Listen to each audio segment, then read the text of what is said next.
My next two guests have been performing and singing on stages around the world. He's known for writing one of the biggest hits of all times, while she was once a rockette and starred in and produced her own TV show. Recently, they've teamed up to make beautiful music together and take audiences back in time with their production, Decades of Divas. Welcome Franke Previte and Lisa Sherman. How are you? Hi, Did how I are get you? a name right again? Perfect. Oh, Perfect. good. Perfect. Thank you. I've been practicing for, what, 10 seconds? Seems like a lifetime, doesn't it? All right, but let's focus on you. Okay. From heavy metal to Franke and the Knockouts, that was the beginning of Franke. Yeah, you know, back in the day, you know, 70s when rock and roll, you know, was born. A lot of shrapnel wounds back then, you know, heavy metal.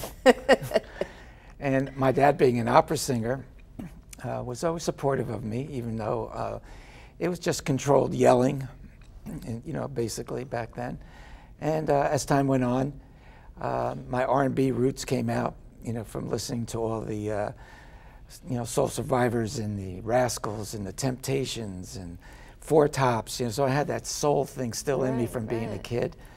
So I combined the two and created Franke and the Knockouts, which was kind of like a blue-eyed soul band, and was lucky enough to have a few hit records. Well, you're being modest. You're being really modest. But then something changed, right? Then you got involved with this movie, Dirty Dancing, and something changed. So tell us about what it was like working with Patrick Swayze and getting involved with Dirty Dancing. You know, Dirty Dancing is an interesting story for me because 2 years beforehand, Franke and the Knockouts was on Millennium Records. Right. And Millennium Records, Jimmy Einer, great guy, producer of a lot of big people, decided that he was going to go into films and he was going to shut his label. And so for 2 years, I was back in my little apartment in New Brunswick writing songs like Hungry Eyes, which everybody... Oh, I still know it. It goes in my head. Which, you know, I sent out to everybody, and nobody liked it. And so Jimmy Einer calls me up 2 years later and goes, Franke, I've got this little movie I want you to write a song for. And I go, I don't have time. He goes, make time, it's going to change your life. I go, I think you did that 2 years ago. And he goes, no, I feel really good. You know, and he gives me a 5-minute description of this movie about Johnny and Baby. And he goes, the good news is you're going to write a song. The bad news is it has to be 7 minutes long. Wow. I'm thinking, oh man, MacArthur Park. I got to write MacArthur Park for this guy. So I'm in the car, exit 140 on the Garden State Parkway. All that, right? And I'm going, nin-nin-nim of my life, nin-nin-nim of my life, nin-nin-nim of my life. What the heck am I saying? And I scribbled time of my life on an envelope. And literally, you know, that song would have never been written because it was a song that wasn't really my style. I was more into the rock thing. And so I always say the man upstairs wrote that song because I had no idea what the movie was about. When I met Patrick Swayze at the Academy Awards, he's like, dude, come here, I got to talk to you. And I go, what's up? He goes, we listened to 149 songs, and yours was the 150th song. We were getting ready to film out of sequence. We filmed the last scene first, and we didn't have a song. And so we were like, let's get this movie over with. We're done. We hate it.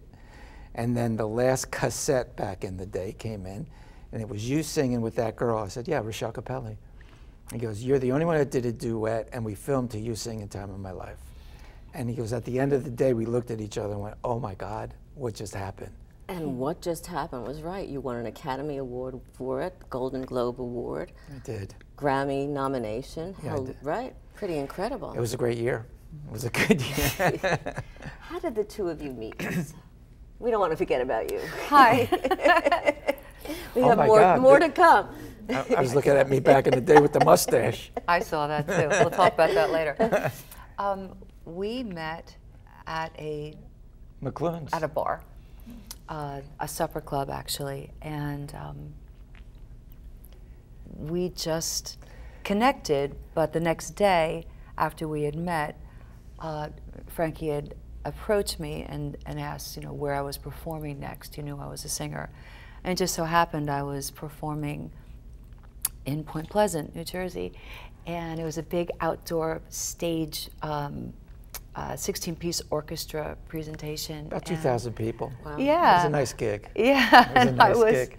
It was just before the show, and all of a sudden he was there. I saw him, and I couldn't believe it. I was like, "You again? I met you last night. You're Well, here." let me explain. Let me explain something. Is it? Let me explain something. Man's point of view. Okay. Of course. I was with an agent at that club, and we had put a band together called the Brotherhood. And I was looking for up-and-coming singers, songwriters, people that I thought was good, that I know that you should know. And when I asked this agent about her, he said, "Yeah, well, she's a great singer. You should check her out." So when I went there, I had no idea what kind of a singer she was until I saw her ingratiate this audience. Before she sang a note, they were like rooting for her. And then after she finished singing, she had 4 standing ovations. And I'm like, I got to know who this voice is. Night. Well, you're being modest too, but that's why you've called Lisa a real true diva, right? Well, You did? I read it somewhere. Didn't you do that? Good boy. well, she is part of our divas, and she is the star of Decades of Right, Divas. right. And she's the creator. Actually, when I went up to her, I said, "What are you doing next?" And He did, and I had just finished doing a show called Songbird.